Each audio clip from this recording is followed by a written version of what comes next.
మే నెల రెండో వారంలో మీనరాశి వారి దశ తిరగబోతోంది. ఊహించని రాజయోగం. మీరు మట్టిని పట్టుకున్న బంగారం వలె మారబోతోంది. జరగబోయేది వింటే మీరు తప్పకుండా ఆశ్చర్యపోతారు.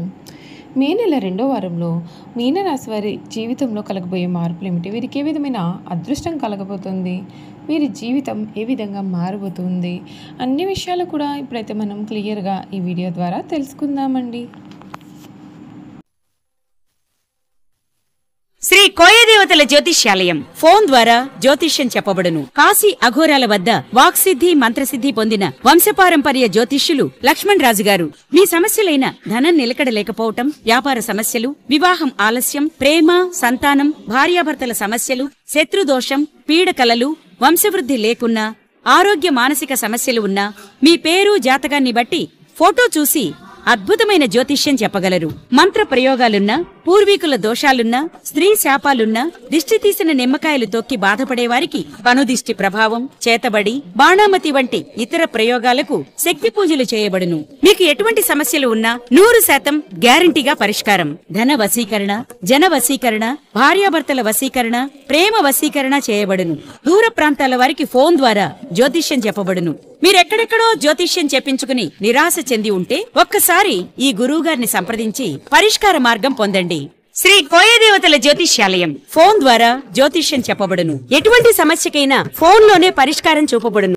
అంతకన్నా ముందు మీరు ఎవరైనా సరే కొత్తగా కనుక మన ఛానల్ని చూస్తున్నట్లయితే తప్పకుండా వీడియోని లైక్ చేయండి. తప్పకుండా మన ఛానల్ని సబ్స్క్రైబ్ చేసుకోవడం మర్చిపోకండి. సబ్స్క్రైబ్ చేసుకోవడంతో పాటుగా పక్కన ఉన్న బెల్ ఐకాన్లో ఆల్ని ట్యాప్ చేయండి. ఈ విధంగా చేయడం ద్వారా మేము పెట్టే ప్రతి వీడియో కూడా మీకు నోటిఫికేషన్ రూపంలో కనిపిస్తుంది. మీరు మిస్ కాకుండా మన వీడియోని చూడగలుగుతారు. ఇక వీడియోలోకి వెళ్ళిపోయి మీనరాశి వారి గురించి పూర్తి విషయాలు తెలుసుకుందాం. మీనరాశి వారికి ఈ సమయంలో ఏలినాటి శని జన్మరాశిలో సంచరించడం చేత కొంత ఒత్తిడి చికాకులు కూడా ఉండే అవకాశాలు ఉన్నాయి. కనుక మీరు ఇటువంటి విషయాల్లో కొంచెం జాగ్రత్తగా ఉండాల్సిన అవసరం అయితే ఎంతైనా సరే కనిపిస్తుందండి. ఈ మీనరాశికి చెందినటువంటి వారికి సమయం అన్ని విధాలుగా కూడా చక్కటి అనుకూలత అనేది కనిపిస్తుంది. ఊహించని రాజయోగం కలగబోతోంది. మీరు మీ చేత్తో మట్టిని పట్టుకున్నా సరే బంగారమేనా అన్నట్లుగా మీ జీవితం అనేది మారబోతుంది. ఈ కొత్త ఏడాది మీనరాశి వారికి రాహువు నుండి విముక్తి కలగబోతోంది. శనిదేవుని ప్రభావం కూడా ఏ విధంగా ఉండబోతోంది ఇప్పుడైతే మనం చూసేద్దాం. ఈ మీనరాశికి సంబంధించినటువంటి వారికి ఈ సమయం వీరి కెరియర్ పరంగా చూసుకున్నట్లయితే మీనరాశి వారికి ఈ సమయం చాలా ఇష్టమైన ఫలితాలు అయితే రానున్నాయి. మీరు ఉద్యోగం మారేందుకు కూడా ప్రయత్నాలు చేయవచ్చు. ఈ కాలంలో మీరు చాలా ఓపికగా పనిచేయాలి. కొందరు నిరుద్యోగులకు ఉద్యోగం గురించి శుభవార్తలు కూడా వినిపిస్తాయి. అయితే మీరు కొంచెం కష్టపడాల్సి ఉంటుంది. ఈవెంట్ మేనేజ్మెంట్, టెక్నికల్ రంగాల్లో అనుబంధం ఉన్నటువంటి వ్యక్తికి పనిపరంగా మీకు ఈ సమయం చాలా బాగుంటుంది. ఉద్యోగులు విదేశీ ప్రయాణాలు చేసే అవకాశాలు కూడా కనిపిస్తూ ఉన్నాయి. ఆర్థిక పరంగా ఈ కొత్త ఏడాది సానుకూలమైన ఫలితాలు అయితే లభిస్తాయండి. ఎందుకంటే శుక్రుడు లగ్న స్థానంలో ఉంటాడు, సూర్య భగవానుడు లాభస్థానంలో ఉండడం చేత డబ్బు విషయంలో చాలా సానుకూలమైన ఫలితాలు ఉంటాయి. బుధుడు 10వ స్థానంలో ఉన్న సమయంలో ఆర్థిక పరంగా స్థిరత్వం అనేది ఉంటుంది. ఈ సమయంలో మీరు చాలా డబ్బును కూడా ఆదా చేసుకుంటారు. కుటుంబ పరంగా ఈ రాశి వారికి ఏప్రిల్ నుండి నవంబర్ వరకు కూడా వ్యాపార పరంగా చక్కటి అనుకూలత కనిపిస్తోంది. ఈ కాలంలో మీరు మంచి పురోగతి సాధిస్తారు. ఎందుకంటే ఈ రాశి వారికి శనిదేవుని షాడో స్థితి 2వ దశ ముగిసింది. శని దృష్టి కర్మ 7వ స్థానం నుండి తొలగిపోయింది. దీంతో పాటుగా మీరు మరిన్ని శుభ ఫలితాలు అయితే పొందుతారు. రాహు లగ్న స్థానంలో ఉన్న సమయంలో కొన్ని గొడవలు జరిగే అవకాశాలు అయితే కనిపిస్తూ ఉన్నాయి. ఈ ఏడాది మీరు సమాజంలో గౌరవ మర్యాదలు కూడా పొందుతారు. ఆర్థిక పరంగా ఈ నూతన సంవత్సరం మీరు చాలా అప్రమత్తంగా ఉండాలి. కొన్ని పాత సమస్యలు మీకు ఇబ్బందులు కలిగించవచ్చు. ఆ సమయంలో మీరు మరింత మంది వైద్యులను సంప్రదించాలి. మీరు ప్రమాదాన్ని నివారించడం, జాగ్రత్తగా డ్రైవ్ చేయడం చాలా ముఖ్యమండి. లేదంటే మీరు గాయపడవచ్చు.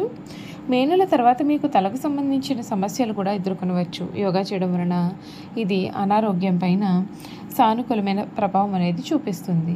విద్యాపరంగా ఈ సమయం సాధారణంగా ఉన్నప్పటికీ కూడా మే వరకు కూడా ఈ సమయంలో అనుకూలమైన ఫలితాలు అయితే కనిపిస్తూ ఉన్నాయి. ఈ కాలంలో పోటీ పరీక్షల్లోనూ ఇంటర్వ్యూలో కూడా విజయాలు సాధించవచ్చు. మీరు విదేశీ విద్య కోసం వీసా కూడా పొందవచ్చు.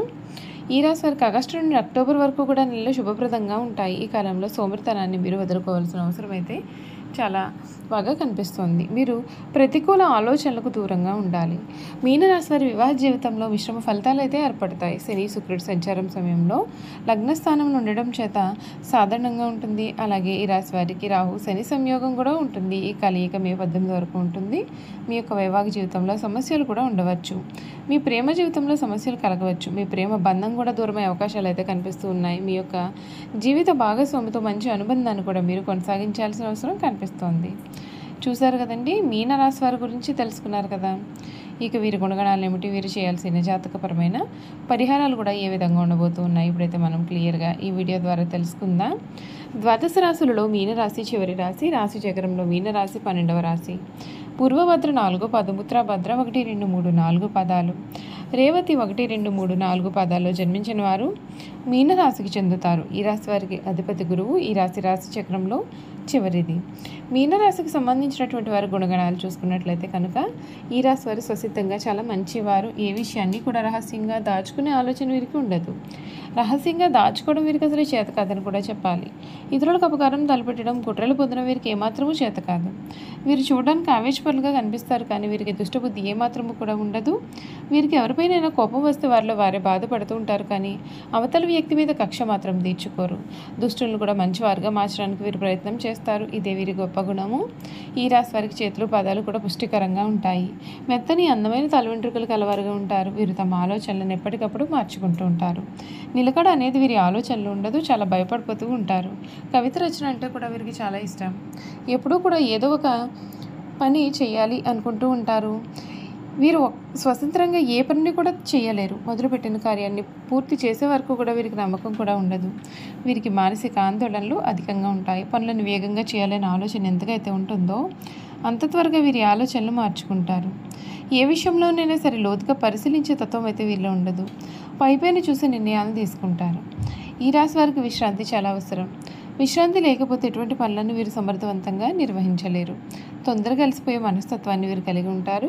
ఈ రాశి వారిపైన స్త్రీల ప్రభావం చాలా అధికంగా ఉంటుంది. వీరి జీవితంలో ప్రవేశించే స్త్రీ ఉత్తమరాలు అయితే వీరి జీవితం చాలా ఆనందకరంగా ఉంటుంది. సంసార జీవితం ఈ రాశి వారికి చాలా ఆనందాన్ని కూడా కలిగిస్తుందనే చెప్పాలి. వీరి కుటుంబ అవసరాలకు అన్ని రకాలుగా అయినటువంటి ఆనందాన్ని ఇస్తారు. మీనరాశి వారి జీవితంలో వివాహం అనేది వారి జీవితాన్ని సమూలంగా మారుస్తుంది, సమూల మార్పును తెస్తుంది. వీరు తమ భార్య, పిల్లలు అంటే చాలా వాత్సల్యాన్ని, అభిమానాన్ని చూపిస్తారు. సాధారణంగా మీనరాశిలో జన్మించిన వారు ప్రశాంత మనస్కులై ఉంటారు. కోపం త్వరగా రాదు. ఒకవేళ కోపం వస్తే అది చాలా విపరీతంగా ఉంటుంది. వృత్తి ఉద్యోగాలు స్వయంగా ఏర్పరచుకునే సామర్థ్యాన్ని వీరు కలిగి ఉంటారు. ఈ రాశి వారి జీవితంలో స్థిరత్వం కోసం చాలా కష్టాలు పడతారు. వృత్తి ఉద్యోగాల్లో చాలా ఒడిదుడుకులు వీరికి తరచుగా వస్తూ ఉంటాయి. అయినా సరే ముఖ్యమైన విషయం ఏమిటి అంటే ఎన్ని సమస్యలు ఉన్నా సరే వీరు చాలా ప్రశాంతంగా నిద్రిస్తారు. చూసారు కదండి, మీనరాశి వారి గురించి అయితే తెలుసుకున్నారు కదా. ఈ వీడియో కనుక మీకు నచ్చినట్లయితే తప్పకుండా వీడియోని లైక్ చేయండి. తప్పకుండా మన ఛానల్ని సబ్స్క్రైబ్ చేసుకోవడం మర్చిపోకండి. సబ్స్క్రైబ్ చేసుకోవడంతో పాటుగా పక్కనే ఉన్న బెల్ ఐకాన్లో అన్ని ట్యాప్ చేయండి. ఈ విధంగా చేయడం ద్వారా మేము పెట్టే ప్రతి వీడియో కూడా మీకు నోటిఫికేషన్ రూపంలో కనిపిస్తుంది. మీరు మిస్ కాకుండా మన వీడియోని చూడగలుగుతారు. Thank you for watching.